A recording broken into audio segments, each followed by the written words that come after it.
let me start by telling you, um, you have become that consistent voice of preaching that I don't pilfer through. I don't pilfer through the podcast looking for interesting titles. I just know that if it's yours, it's going to be sound and it's going to be quality, and I get to just sit and listen, and I don't have to guess at what's going on. You're going to explain it. So thank you for that. I've been listening to a ton of your stuff lately. Those are incredibly kind words. Thank you. Yeah. What passages of scripture make you laugh? Passages of scripture that makes you laugh. Boy, that one came out of left field. Wow.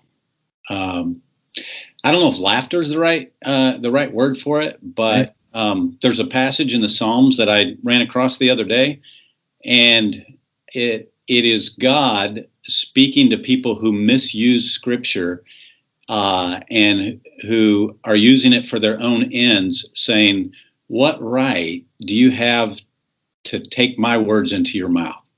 And there's a little bit of a laughter of reversal that happens there when I hear that, because there's this divine irony that God himself is saying to somebody, "Hey, you don't even have a right to put my words into your mouth."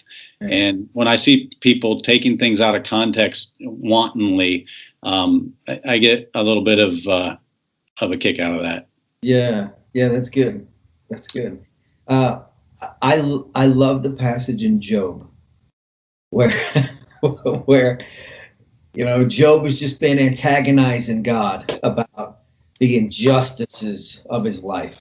And then there's this line to where God kind of just comes flying in and he says to Job, "What do you know about ostriches?" And you can almost see Job's face go from like, just so, what? What are you? That's awesome. What are you talking about? He's like, "Do you know anything about ostriches?" And Job is downshifting like, I think that I'm losing. I thought you said ostriches. And God's like, "I said ostriches." Like, what do you know about ostriches? And Job's like, "Okay, I know nothing. I know nothing about ostriches." He goes, "You know what? Ostriches are dumb. They are so dumb. They lay their eggs in the sand. They mash around them with their big feet. Absolutely ridiculous animals. The eggs they lay, bigger than the brains in their head. They're dumb. It's the dumbest animal. But if you've seen them run, man, they're a joy to watch run. They shame the horse and rider. I love ostriches. You know that?" And Job is in the middle of this horrible thing, and he's like, "Okay, wow." I just see him with this completely taken out of his pain and misery for just one moment as he's going, "God's kind of weird, like he's kind of weird pointing at ostriches. Like, yeah, I didn't know that about ostriches, God." That's one of those passages for me that I think about that one and it always makes me laugh. So if anybody ever asks me that question again, I'm going to talk about ostriches. Do it. Yeah, that's absolutely. Great. I mean, because that's one of those ones every time I see it, I'm like, what a brilliant thing. Yeah. I like that idea. Do you remember where that's found in Psalms? I do not remember the reference. Okay. I'm just going to write it down. Words in your mouth. My words in your mouth.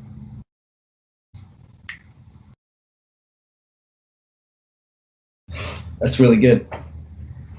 Yeah. There's some of those passages that I read them and I think, "Oh man, that's hilarious." And then there's these other ones I read and I go, that's unfortunately not hilarious at all. Like that's in my own backyard. Probably this one is probably all too often in my own backyard. Yeah. That's really What's good. Interesting is when we talk about humor in Scripture or the way Jesus used humor, the examples that are given to it by experts not that fun to our minds because we miss the background. Like I think one of the most oft used passages is the log in the eye, that was some kind of humor that Jesus was using that his audience would get much more quickly than we do.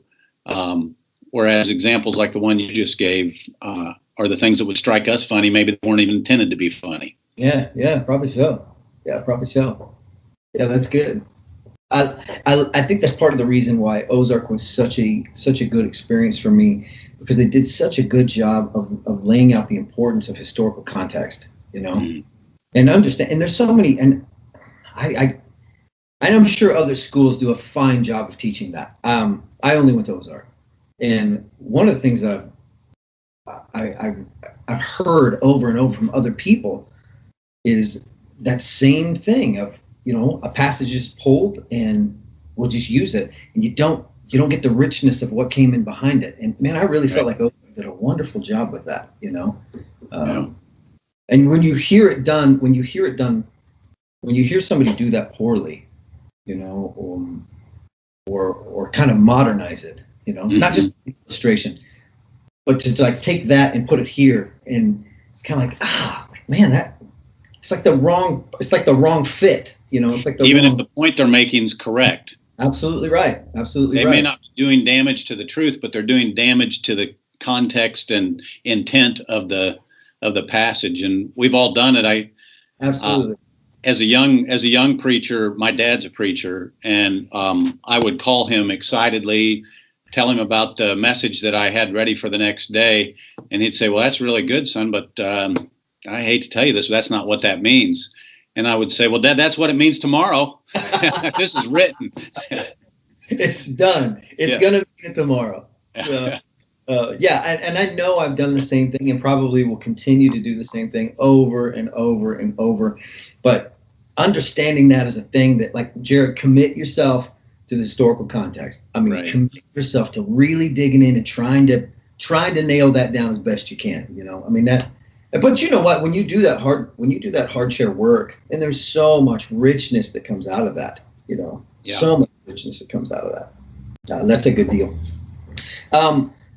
Who inspires you, Jeff? Who trips your trigger? Who brings you to a place of just you love to watch? If you could sit in a room and watch them.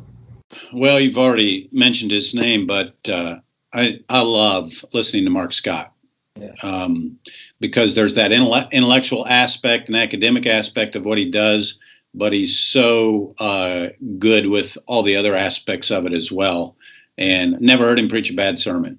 So that kind of style is probably one of my favorites, in addition to the fact that he manages to do it all without a note.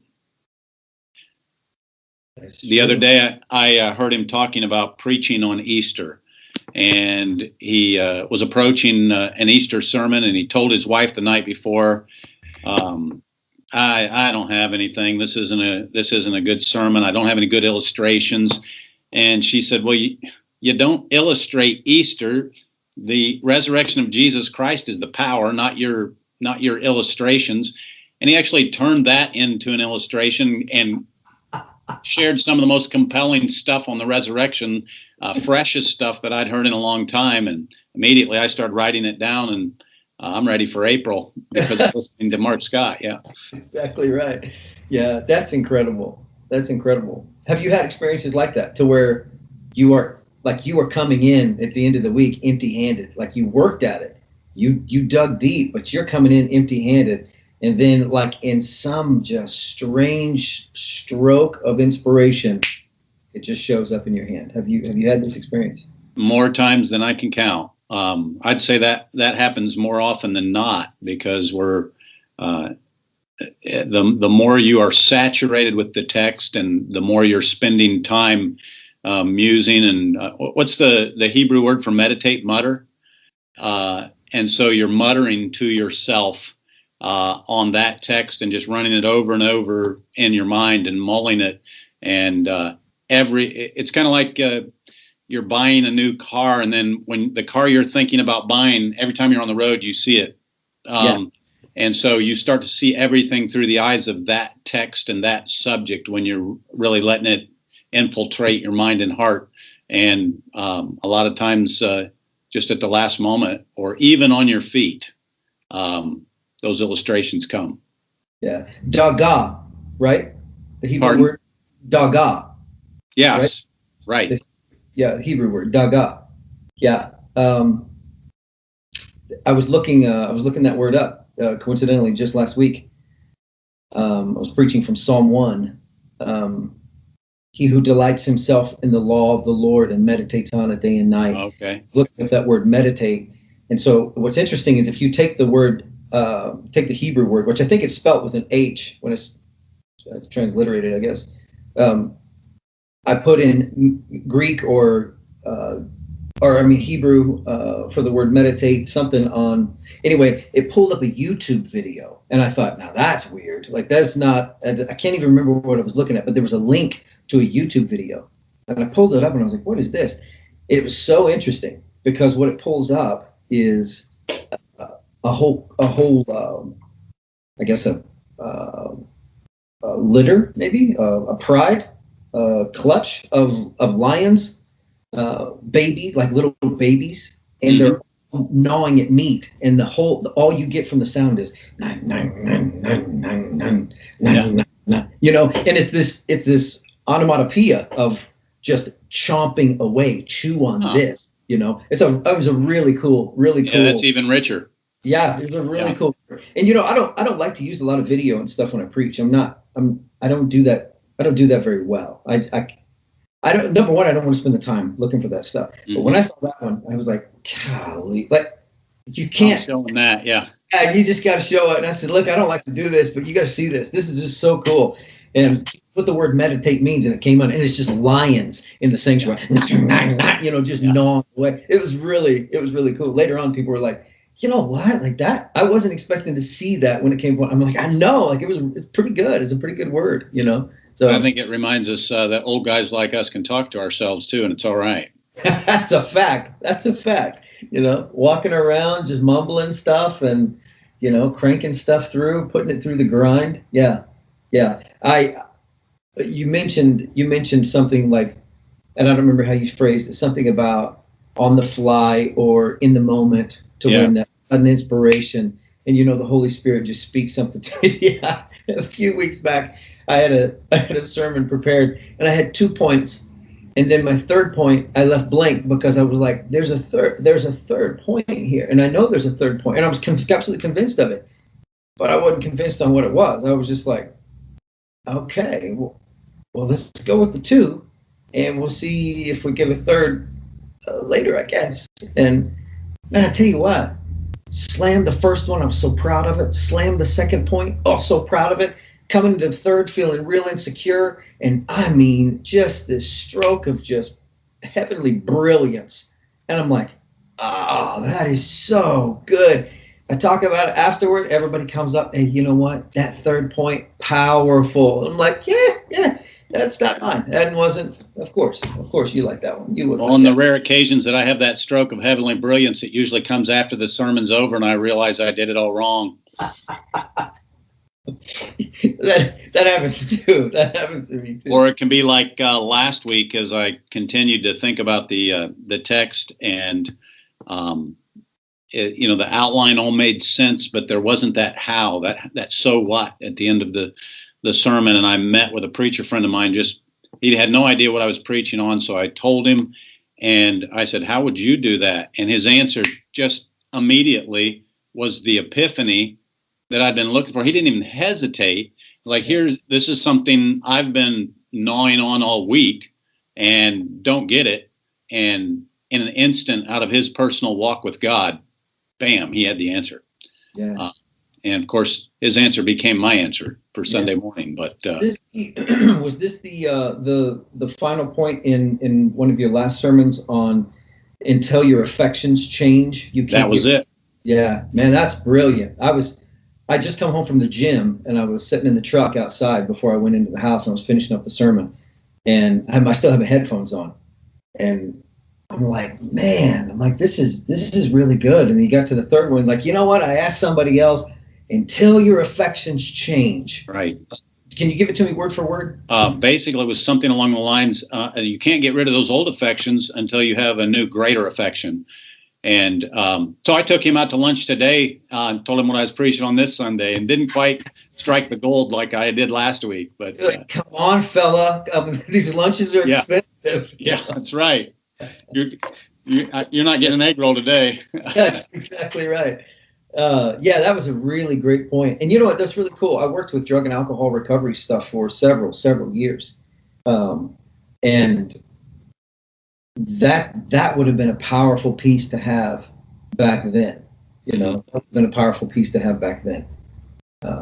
And that, I mean, that really did, that impacted me on a couple of different levels, on a personal level, but also on a ministry level. That was a great one. So if you talk to your guy again, I'll let him know. I appreciated it. It was very powerful. That was your cousin, you said? That's my cousin. Yeah, he preaches here in the area. So yeah, that was wonderful. That was wonderful. That was a wonderful point. What's your preaching process? When does your week start? A lot of times I'll really start in earnest.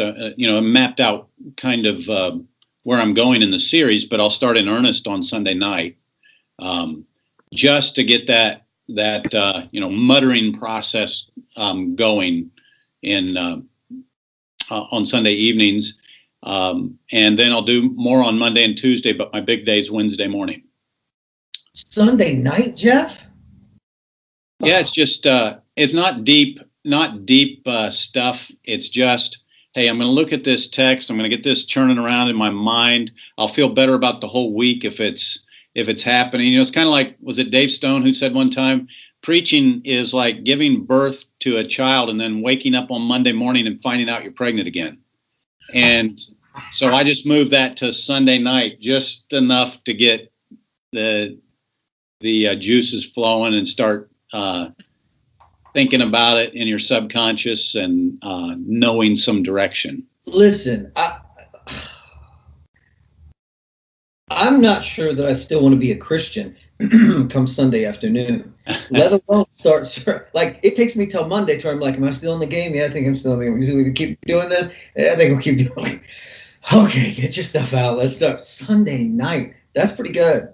Well, it's not out of any great discipline or anything. It's out of desperation. That it really isn't taxing, because it's just, hey, I'm going to take a look at this and just get it turning. Not doing any heavy work unless it just starts flowing. But man, what a great feeling if all of a sudden it does start flowing on Sunday night and you're headed into Monday morning. I got a preacher friend in the area, Gary Johnson at the Indian Creek Christian Church. He's got his whole manuscript written 3 weeks ahead of time. And, that's not me. It's got to be coming in those days preceding the delivery, or I'll end up rewriting it and being unhappy with it. Yeah, that's pretty good. Okay, here's my commitment. I'm gonna make this commitment. I'm gonna do that. We just started a study in Psalms, so I'm gonna do that through this study in Psalms. I'm gonna start working on my stuff on that Sunday night. And hopefully we can get together again and we can talk about this, because I'd be happy to report to you it's a useless practice and I'm not going to continue to do it, or it was a game changer for me. So I'm going to give that a whirl. I'm interested in you preaching on the Psalms. How are you structuring that? Well, introduction was just this last week. Okay. Started in Psalm 1, and basically the idea of the entire series is it's really not a tight series. We're going to focus on the names of God, some of the names that we approach Him with. Mm-hmm. He's my refuge, He's my shield, He's my provider, He's my protector. So some of those ideas. Also, I'm working with and this one's kind of a little bit different. The attitudes and emotions that we approach God with, as a study of prayer. That you see this, David approaches God at times, or any of the other psalmists approach God with this idea of, or with this heart of, you're wonderful. I praise you for all that you've done. I'm so thankful. My life is wonderful. You've done so many good things. But then there's those other ones that, how long? How long really are you going to let me stay in this mess? How long? Forever? You know who doesn't praise your name? Dead people. God, that's who. Yeah. Dead people can't do it. So if you're going to let me die, just know, that's going to affect you as well. And some of the attitudes that would come, just as a study in prayer. So that's kind of what I'm working with. I got a guy who's going to preach this next week, because I'm taking this coming Sunday off, and so he's going to go a different route. But then I'm going to come back in and tighten everything up and start with the names, and then some of the emotions and attitudes towards God, and then basically the end of it is, although all my emotions might not always be right, my faithfulness and my obedience is key, even though I don't understand. So that's kind of where I'm going. It's pretty loose. It's really pretty loose. Well, Walter Brueggemann says there's three kinds of psalms. There's psalms of orientation, psalms of disorientation, and psalms of reorientation. So the psalms of orientation are the ones where everything is right with the world. How blessed is the man who, walks in the way of righteousness, and blah, blah, blah, blah, blah. The Lord is my shepherd. There's those psalms of orientation where, man, all is well with the world and everything is as it should be. But then there are those psalms of disorientation. Oh, my God, why have you forsaken me? And then the third kind of psalms of reorientation, where you come back from that disorientation into a new reorientation that realizes the hard realities of life. And so we're always in a process of moving from disorientation to orientation to reorientation. Mm-hmm. And when I start looking at the Psalms that way, man, that'll preach. Yeah. N.T. Wright says that Jesus grew up and lived and did his ministry in a psalm-soaked world, which I think is really fascinating, because Jesus saw life through the lens of the Psalms.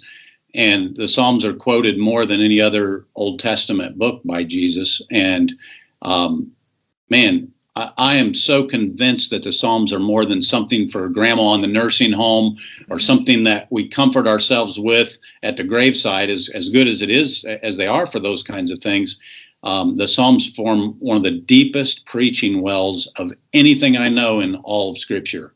Yeah. So, man, you're barking up the right tree with that. Yeah, it sounds like maybe a bit off more than I can chew. That's what it sounds like. Hey, which book was that in a book by Brueggemann? Brueggemann has a book called Praying the Psalms, and N.T. Wright has one called The Case for the Psalms, and both of them are brief, easy reads, and well worth your time if you're spending time in the Psalms for preaching the Psalms. I think I have the Walter Brueggemann book on Psalms. I have several of his. I wonder if that's one that I picked up. And C.S. Lewis on the Psalms is great, and so is a guy named Tremper Longman, who's an Old Testament scholar. And then, if you want to get in the typology of the Psalms and more of the theology of the Psalms, I think it's William Kaiser. I'm not sure, that has a book on the Messianic Psalms, so that you're constantly going back to Jesus in the Psalms. Wow, that's good. It's just a well. Yeah, that's awesome. That's awesome. Back to you. Your week. You start writing on Wednesday. When's it finished? Do you ever stop writing before? Well, the deadline to have in all the outline and PowerPoint stuff for the worship people and for the bulletins and graphics is Wednesday at about noon. Gotcha. So a lot of times I'll just have the outline and stuff done by noon, but I'm still working from that time on, finding illustrations, and occasionally have to move something around that'll change that outline. But usually I want to have it under control by Wednesday night. Yeah. I want to. Doesn't mean it is. Yeah. How much of your devotional life and your preaching life, how mixed are they? I've wrestled with that my whole ministry, because I hear somebody get up at a seminar or something and say, I'm not talking about studying for a lesson. I'm talking about your walk with Christ. I'm a believer that you don't have to separate those two as much as people have made us believe, because if you are tuned into Scripture and you're allowing God to speak to you through Scripture, I understand the difference between personal devotion and stuff you have to do for a sermon, but it all merges together in my head so much. So this Sunday, I'm preaching on Matthew 11, come to me, all you who are weary and heavy laden. And so when I'm in my early devotional time, that's where my mind and heart's going to naturally gravitate. So I'm not trying so hard to keep two separate tracks with the content, maybe with the way I approach it. But that devotional life is where some of the richest stuff comes from for the sermons. Yeah. So I don't make that distinction as much as I see some people doing. Maybe I'm wrong, but that's my approach. I find it pretty hard to compartmentalize my thoughts. Right. When it comes to read this for the purpose of internalizing, and then read this on almost on an intellectual level or a just cognitive level, you know. Mm-hmm. And I understand, but I mean I wouldn't have any idea how to separate that thing. I've asked a lot of guys the same thing. They've all given similar answers, you know. That well, to totally separate it almost seems to say that you think your sermon preparation is just a mechanical, you know, to-do list, and it can't be that. Yeah, I agree. Almost like that's the job. Like this is the job portion. Mm-hmm. But I can't. I have a hard time with that. Yeah. Well, that's interesting. That's been nearly the same answer that everybody has given. Like I don't know. I can't even. You know. Yeah. I can't juggle. I can't juggle three at a time. I think the question is, are you still doing it on the weeks you don't have to preach? And the answer is yes. Right. So. Yeah, that's good. Who hears the sermon before you preach it? Anybody? Nobody hears the sermon. I bounce ideas off of people. My wife's favorite statement is, "Hey, I'd rather wait till Sunday and hear it." In other words, shut up, you're boring me. Our staff has a morning a prayer time every morning here at 9:00. And a lot of times I'll bounce certain ideas or ask questions of the staff. If something excites me so much I jump up from my desk needing to tell it, then somebody hears parts of it. But I try not to, bother people with it all the time. I don't think it would be a bother at all. Internal processor or external processor? Do you know what's going on inside your head until you say it, or you've already gathered it all? You're putting it out there. I'm internal processor. Yeah. Yeah. I like to. I want to get it right in my head before I open my mouth. Yeah. Well, let me tell you something. God has surrounded me with the greatest group of internal processors in the world, and God has surrounded them with one of the most loudmouth.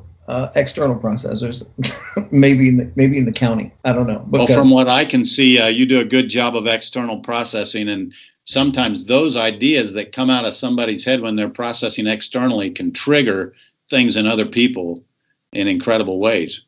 Man, I wish I had a little bit more of that. Jared, calm yourself down. Think it through. There's no thinking it through. We're gonna have to paint the walls. Then we'll go back and look at it and say, yeah. That's not really a good color. We're going to have to change that a little bit. Yeah. You know, I don't have that thing I'm not very good at that. So. Well, I guess there's probably two answers to that question, because another one of my habits is to take a text and say everything I know about it, every possible thought I have about it out loud and record it to myself. Because if I don't, I can't even, type fast enough or write fast enough to get my thoughts and ideas down. So a lot of times I will just speak it into a microphone, even use Dragon Speak sometimes, so it's actually written down. Yeah. And then I'm capturing those thoughts, because I can lose a thought just like that. And if I capture that external processing by myself, then I can go back and hit it. That's excellent. I try. I mean, I try to be somebody who's sorry. Sit down, think this through. Nah, there's no thinking it through. We have to talk through it. What's funny is that now that's come full circle, because I got an 11-year-old and I got a 15-year-old. My 15-year-old, internal processor. My 11-year-old, oh my goodness. I sometimes get the look on my face and I go, oh. this must be what my wife feels like when I'm like, you know what's crazy to me? Like, I just start telling her stuff. My daughter's like, today I was at school, and then Michael, he looked at Aaliyah, and he said to her, and I'm like, is this going anywhere? Jared, you've got to learn to, tame this a little bit. And this is because, wow, this is rough, Jared. Yeah, she's an external processor. But well, when you ask that question, it makes me think of a guy like John Maxwell. He's written so many books, and the joke is every thought John Maxwell ever had, he wrote down, and I guess that's paid off for him. Yeah, I guess so. I need somebody to stand around and write mine down. That's what I need. I don't know that they're anything that would ever go into a book, but we'll have to see, I guess. How long have you been doing preaching ministry? I've been at this church for 30 years, and I was 5 years preaching at my first ministry. Got you. So and I appreciate that too. I appreciate that, especially in a world where people are, and I don't want this to sound critical, but I see it a lot, and I think it's wrong. But there's a lot of guys who, they seem to be just climbing, Mm-hmm. one church to the next church and just kind of climbing, almost like it's the corporate ladder, like stepping stone to places. Excuse me. And finding people who have been at a place and staying at a place for the duration, that's kind of a rare thing. So I appreciate that. That's really a cool thing. Which brings me to my question: when you stay in a place for 30 years, the congregation gets to see you at your best and at your worst, in the middle of fights that you have with your wife, in the middle of kid problems. How do you handle some of the breakdowns that can happen to all of us while you're leading a church? The question makes sense? Well, we just cut off for about probably 20 seconds. So the last thing I heard you say was a lot of guys are climbing. Gotcha. Well, let me repeat it. A lot of guys use churches to bounce up, right? Kind of climb, stepping stone here, stepping stone here. Sure. The fact that you would stay in a place for 30 years says a lot about your character, I think, for the simple reason you allow people to stay in your life, and you build long relationships, and you build relationships that matter. Mm-hmm. People get to know you. People get to understand you. They get to know all your strangeness and all your weirdness, Mm-hmm. And I think that's a noble thing, to stay in a place that long. So I appreciate that. Well, thank you. The other side of that is, how do you handle, or how should we handle, the breakdowns that come into our life? Because there's been those times for probably everyone, to where you're going into a sermon series and it's on love, and it's on how to do things right, and how not to raise your voice, and how we need to treat people, and then you and your wife get in a hook on that in that same week, and you've got to start taking your advice before you even get to preach the sermon, or when you have trouble with kids, and one of them goes rogue. How do you handle the natural breakdowns that sometimes happen in family while you're leading a congregation? How do you do that? Well, I'm back to the longevity issue. I think there's great benefits that come from that, and there are pitfalls with it as well.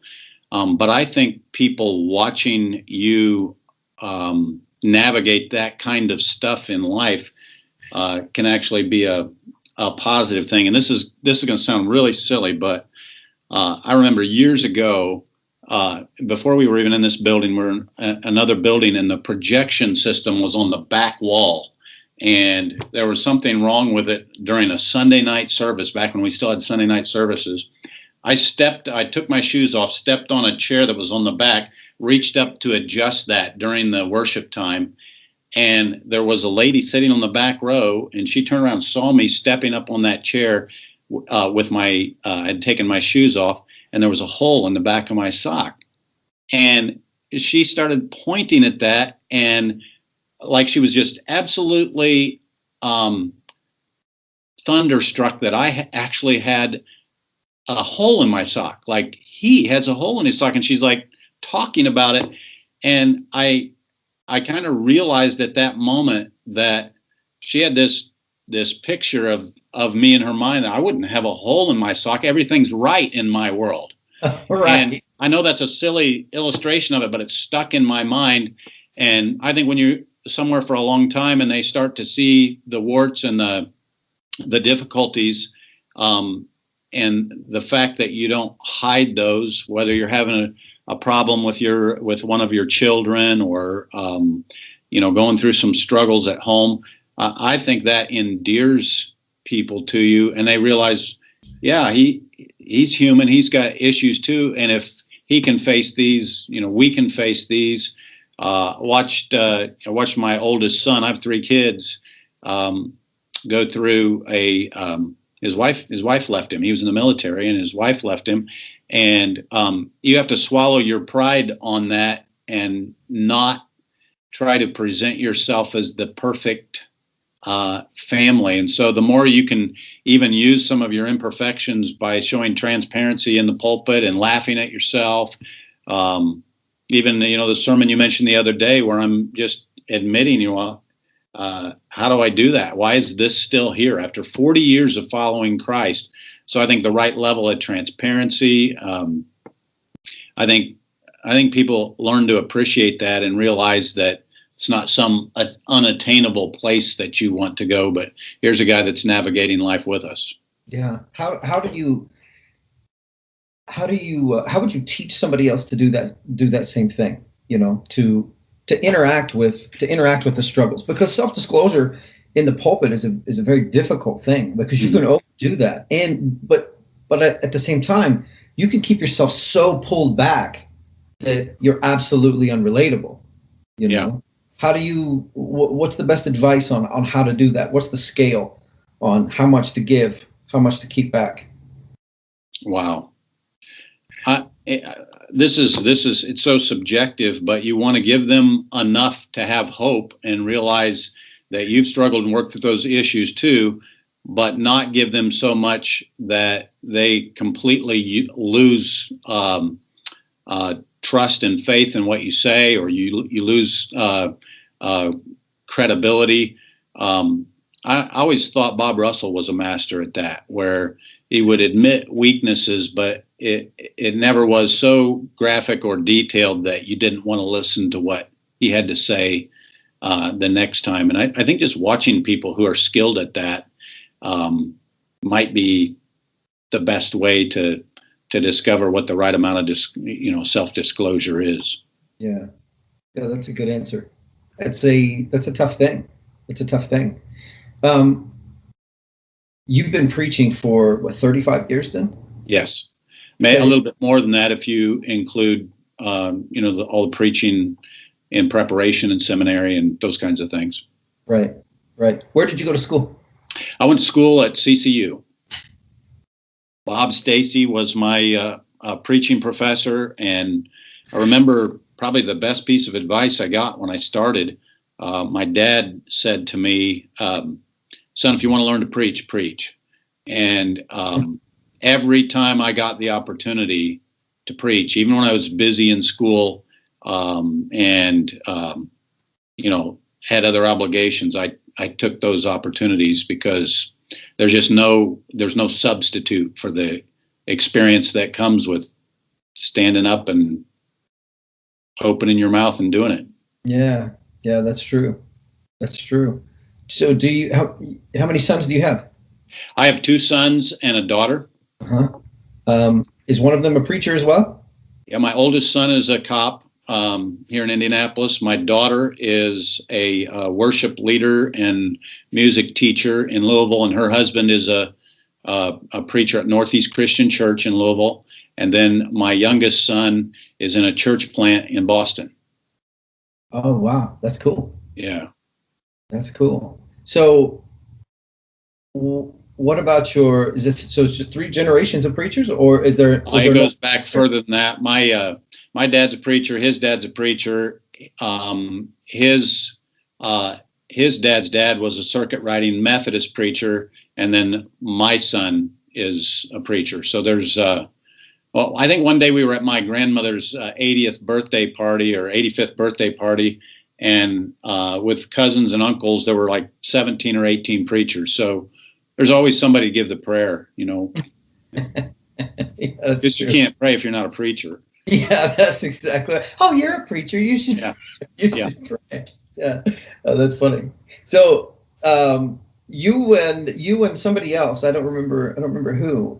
Was kind of responsible for the what was it called? The National Preaching Summit. Yeah, National Preaching Summit, which started when? It started in 1995. Alcer Hall and I kind of dreamed that up and started inviting preachers in to speak. And our whole goal, much like what you said at the beginning of this conversation, our whole goal was we just want to encourage preachers. There's that old W.E. Sangster quote. He said, the most humble preacher in the tiniest town can whisper to himself on the way to the pulpit on Sunday morning, nothing more important is going to happen in this town than what I'm about to do today. And we just wanted to elevate the primacy of preaching. You know, how it falls into, I don't know, the attitudes of people sometimes toward preaching, even now, get rather negative or dismissive. And I think that there will always be power in preaching, and those of us who do it have just one of the greatest privileges in the world. And I think people need to be, preachers need to be reminded of the importance of what they do. I agree 100%. I agree 100%. How old are you, Jeff? I am 56. Okay. I'm 41. And I tell you what, anytime somebody begins to talk about wanting to go into preaching ministry, that always excites me. That always excites me because, you know, what an excellent opportunity you have to impact people around you. And it doesn't even matter how big your church is. It doesn't even matter if this is a thing that you're doing that you're not even doing in a church. This is a thing that you're doing, you know, on the road or with the group of people that you work with, you know, that, man, when you get to do that, you get that opportunity to do that. And somehow through all the things that we're getting hit with on a regular basis on what are you going to grow up and be? What are you going to do with your life? What are your goals? Somehow we hear this call to, hey, maybe you want to go talk for me. Maybe you'd like to work for me. Yep. Maybe you'd like to go into these places and tell these stories. And, you know, I don't know about you, but preaching, I didn't want to be a preacher. I did not want to be a preacher. I had such a hard time understanding, like, how is that a cool job? Like that, I don't understand how that's a cool job at all, you know? Yeah. But I knew it. I knew that the Lord was like, preaching. We're going to preaching. Like that is, yeah. I don't know a cool preacher. Like I'm having a hard time. I don't know one, you know? And as a kid, I'm like, I don't know a cool one, you know? Like, golly. But I tell you what, when I got to that place and I began to understand, I'm at Ozark and I'm hearing these guys talk about preaching and the way they talk about it, you know, I'm examining my skill sets and I'm thinking, man, I'm not cut out for a lot. You know, I don't fix things very good. You know, I'm not super handy. Couldn't overhaul an engine. You know, I don't know. But preaching especially, like that sounds like you have to be a pretty decent person. You know, and I'm not really on the inside a real decent person, you know, and I'm thinking, how in the world can I? And I took this class and I was sitting with Matt Proctor and Mark Scott. We're team teaching advanced biblical preaching and I think expository preaching, advanced biblical preaching. And still at that point, I was like, man, I'm not sure that this is it. And they began to talk about storytelling. And they begin to talk about poetry. They begin to talk about people like Garrison Keillor, who I'd listened to for years and years as a kid, you know, and I would tune into it, Prairie Home Companion, you know, and there was a Lake Wobegon, and, you know, and I would listen to these and loved it. And these guys are talking about that stuff, and I'm thinking, okay, wait.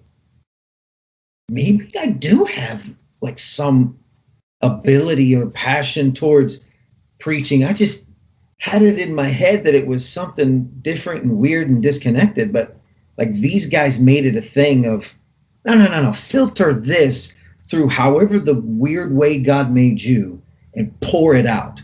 And I thought, okay, wonderful. That's wonderful. That's made a huge difference. Preaching was not just an occupation. Like preaching came into my life, and that became a okay. You can use a weirdo. You can use a weirdo like me Mm-hmm. to do something. That was a really impactful thing for me. I found myself useful in that spot. Even more so, it seemed as if God said, "Hey, I made you for this thing." This was crazy to me. So yeah, man, I do. I really do. I appreciate what you guys did with that. And I remember hearing about that. I remember hearing about. Well, it's still going on.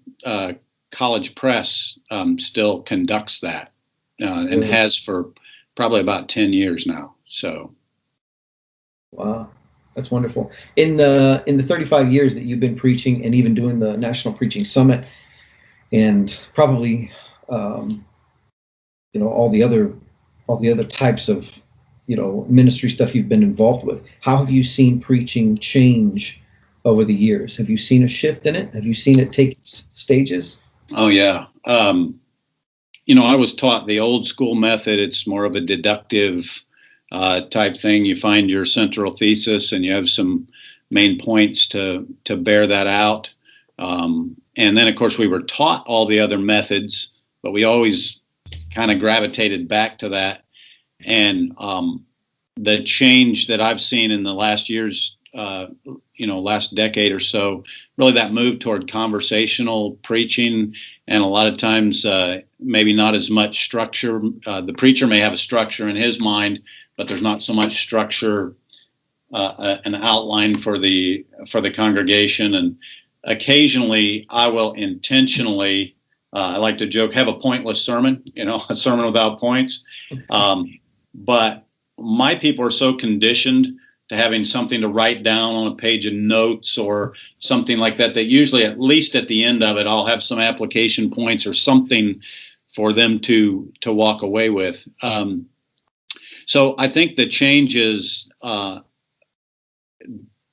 I first started out, there was more of an oratorical style. And now it's more of a conversational style. And people who still have that old style are seen as a little bit archaic and outdated. So I still enjoy some of the great, as Preaching Magazine calls them, the past masters. And one of my favorite preachers in the Christian church is Bob Shannon. And Bob Shannon was, like a preacher before his time. His big thing was never letting the audience know where you're going. He'd say a sermon's like a river, and so he was always saving the punch till the end and did not want to be predictable in any way, shape, or form. But I've just found that week after week, preaching to the same people, trying to help them live that sort of old-fashioned style of sharing some structure with them still works for me. So try not to let that be something that I do just out of habit or laziness. Mm-hmm. But I think it works on a week-to-week basis. And then I think part of the thing that can help with that is having somebody else in that has a different style. One of the people the congregation here loves to hear is Tommy Oakes. Have you ever listened to Tommy Oakes? Yeah, I have. Yeah, he's got a doctorate in storytelling, and yes. He comes in. You have no idea where this guy's going to go. And our people, when you say Tommy Oakes is coming, we don't have enough seats in the house for him because the place just fills up. Cool. Do you think that the new conversational, I say new. It's not new now, yeah. Right, but this conversational style, is it similar to the old jazz homiletic on letting the audience do a little bit of the work? I don't know. I just tend to think that things go in cycles, and this will be what we do for a while, as long as there's guys like Andy Stanley around and people are modeling after them, and somebody else will come up, grab everybody's attention, and then we'll talk more like that person does. And I think it's best to just adapt your own style and be who you are. Yeah, that's a good one. Let me ask you some strange questions that you have absolutely no knowledge of. I didn't send them to you. I'm just curious. Okay. Have you ever been fired from a job? No. Okay, you need to step up your game a little bit if you're going to hang out with me. Yeah. What are some of the pitfalls that you see preachers falling into?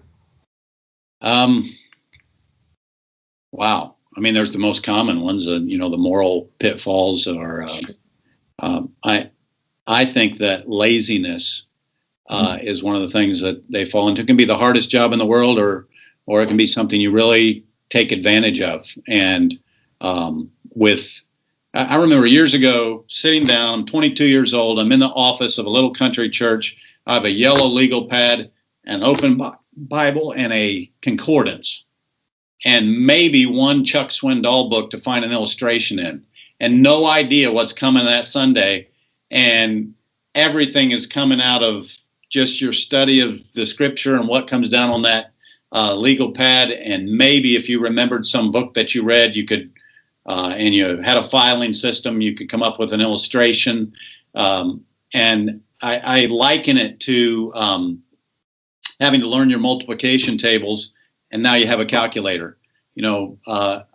Back then you had to know those multiplication tables, and now you can go on the internet, you can type something in, and I have a calculator now. But I see guys being really lazy with that, where they're just going to go find what the newest trend is on the internet and preach that, and they never do the hard work or the internalization of owning the text and owning the insight that they're about to share. And they're missing out on one of the greatest aspects of preaching. I mean, sometimes the preparation can actually bring more joy than the delivery itself. Absolutely. I'll be sitting in my chair and I'll come across some insight. I want to jump up out of that chair and tell somebody, I mean, this is incredible. I don't care how many times I've looked at this text before. Man, that is awesome. Yeah. And just can't contain the excitement of that. And they never get that joy. They're just found something cool that somebody else says, and it may be good stuff, but it's not theirs. Yeah. There's a real act of worship in the preparation process. Oh man. To where you're scrolling through and you stumble on a thing, and all of a sudden it's like, you find yourself on the floor, find myself standing up with my hands in the air. Yeah. Like, that is incredible. That is incredible. Of all the sermons I've heard, of all the things I've read on this, never caught that, never saw it. That's beautiful. Yeah, that's absolutely. That's true. That's true. If you ever got out of preaching, what would you go into? Maybe some kind. I'd like to write. Yeah. But I've also liked some kinds of sales. I love automobiles. I'm not saying I want to be a car salesman, but I love muscle cars and everything automotive, and I don't know, maybe something in that arena as far as just what interests me. Yeah. I don't know if I'd want to do it for a living, but haven't really considered those alternatives. Yeah. Do you have a muscle car?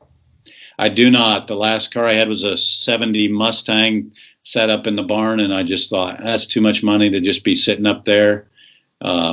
So I'm content to occasionally drool over a friend's muscle car or collect die-cast models. Right. Oh, yeah. That's cool. That's real cool. So I've got this goal that someday I'm going to own a Porsche. All right. I don't know how. It'll probably have to be an old one, and I'll probably have to spend a lot of time on it. But I love them, especially. You have to get yourself a Cayenne and run the family around in the Porsche SUV. Yeah. Those I would really.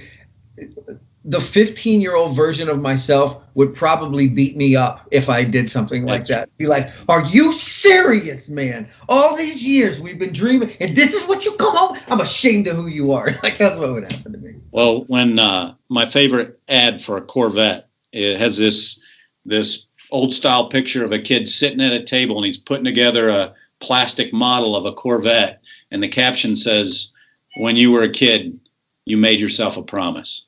And so it's like, that's almost like a goosebump moment thinking about, yeah, I remember 15 years old, I'm going to have one of those some way. And the power of that ad that's why you see all these 60-year-old guys who can finally afford it going out and buying a Corvette, you know? Absolutely right. For 15, you made yourself a promise. You made yourself a promise. That's good. That's a good one. That's a real good one. Well, I tell you what, I'm not a car guy in that, but man, I'm telling you what, the Porsche 911, lose my mind over them. Just absolutely love them. Just love them to pieces. Those are so beautiful. Cool. Oh man, those are so cool. I heard somebody talking about it on a podcast the other day, and they were showing a picture of it. I think it was Joe Rogan had somebody, maybe Bill Burr. Do you know who either one of those guys, Joe Rogan or Bill Burr? Okay. They were on their podcast talking about something, which Joe Rogan sometimes has some very, occasionally has some very decent things to offer into the world. But for the most part, he just really just rips on anything holy, you know? Yeah. I mean, and he drives me batty. But regardless, he's talking about cars with Bill Burr, and he points to a Porsche 911. And Bill Burr says, yeah, it's kind of an ugly car, isn't it? I wanted to reach through and punch Bill Burr right in his face. I thought, oh, are you kidding me? It's a beautiful car. It's a beautiful car. Maybe you better stick with Jay Leno. He likes them all. That's true. He does. He's a big fan.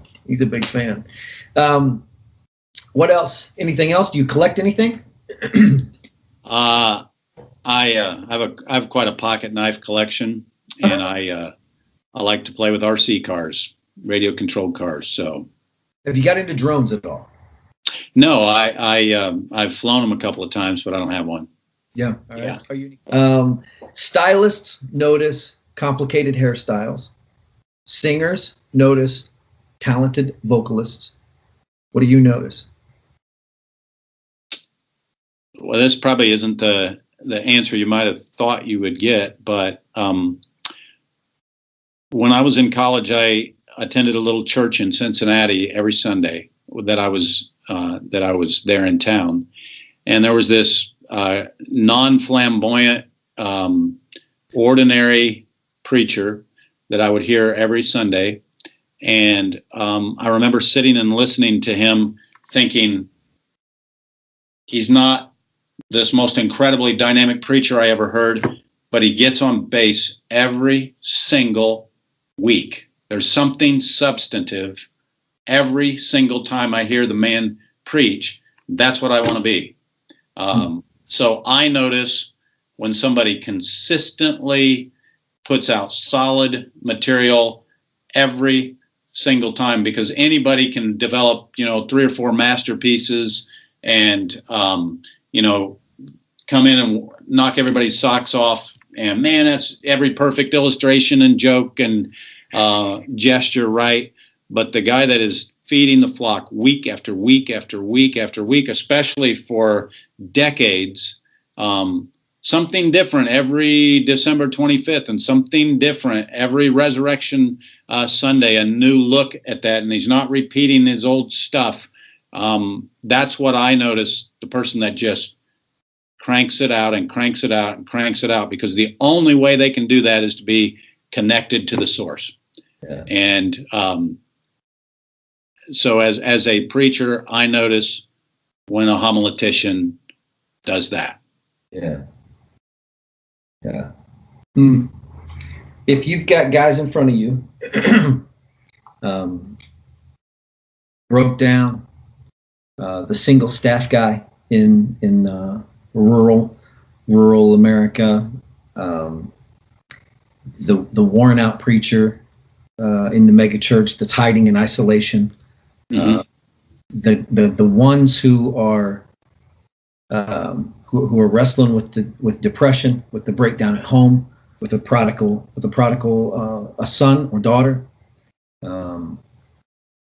or they're bivocational, and they spend all their time driving the bus, framing houses, fixing faucets, and then showing up to the church on Sunday with a half-written sermon on a napkin that they pulled out of their lunch pail on Wednesday in the free moment that they had. If you've got those people in front of you, and what do you tell them? What do you tell them to encourage them, to spur them on? Well, maybe two things. First of all, that may be the purest form of ministry that there is, because they're doing, more than likely doing it for the right reasons, to have to juggle all the balls that they juggle. But the thing that comes to mind, you ever watch the movie Moneyball? Oh yeah, absolutely. There's this line when they think that their new system for picking a team and running a baseball organization has failed. There's this line, and I wish I could remember the exact words. It's failing me now. But basically, after this guy has poured his life and heart and soul into this, and it looks like he's failed, they've discovered something in this Moneyball system, and he said, we were hitting a grand slam and didn't even know it. Mm-hmm. And the word doesn't come back void. And those guys that are sowing that seed week after week after week, man, you may be hitting a grand slam and you don't even know it, because as trite as it sounds, eternity reveals what our efforts and our words have done. And you've had people come up to you a million times probably and say, man, you don't know what it meant to me when you said this. And you think that was maybe the weakest part of your sermon. And yet something even out of context resonated for them. And so I think just letting people know that there are results to preaching that are so deep and so eternal that they may not even be aware of their deepest impact. And again, it's back to that little quote, the humblest preacher in the smallest town can whisper to himself on the way to the pulpit on Sunday morning, nothing more important is going to happen than what I'm about to do in this town. And I think the more preachers understand the gravity of their calling, Chuck Swindoll said, imagine this room full of movers and shakers. They're the kind of people that set world order, and when they make a decision, it affects everybody. Imagine this room full of these powerful people in a boardroom making these decisions. And then imagine a little white country frame church with about 30 people singing, Bringing in the Sheaves. Which one of those scenes is more important in the eyes of God? And you and I both know the answer to that. And so I think the guy that you described needs to realize the importance of what he's doing in the eyes of Almighty God, who has given him that call to go and proclaim the gospel. It doesn't get any better than that.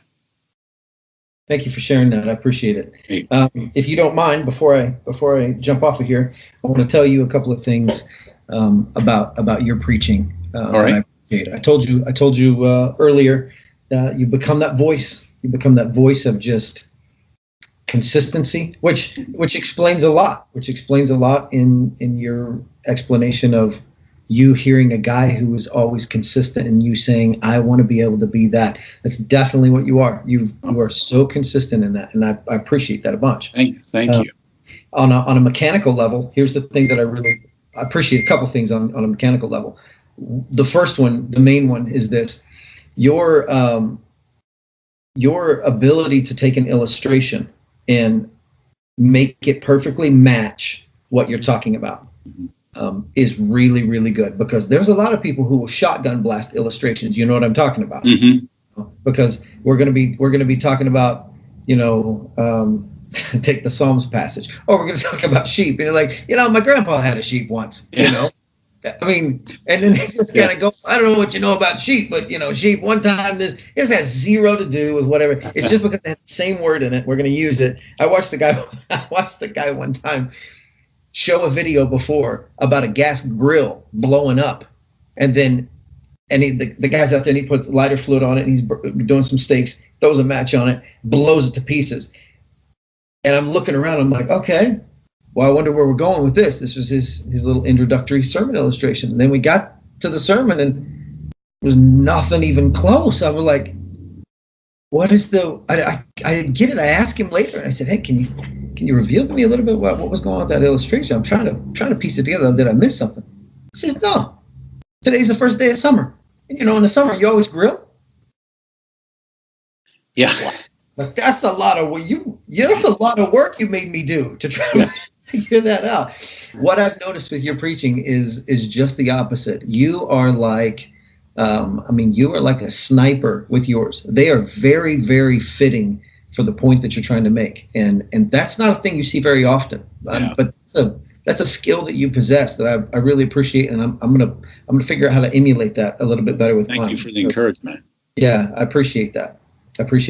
The other thing that I think you do well, just offhand, one of the things that I think you do really well is you're very much a wordsmith, or you at least spend some time being a wordsmith when you put this together, and so I appreciate that too. That was a conversation Dave Erickson and I had about being a wordsmith.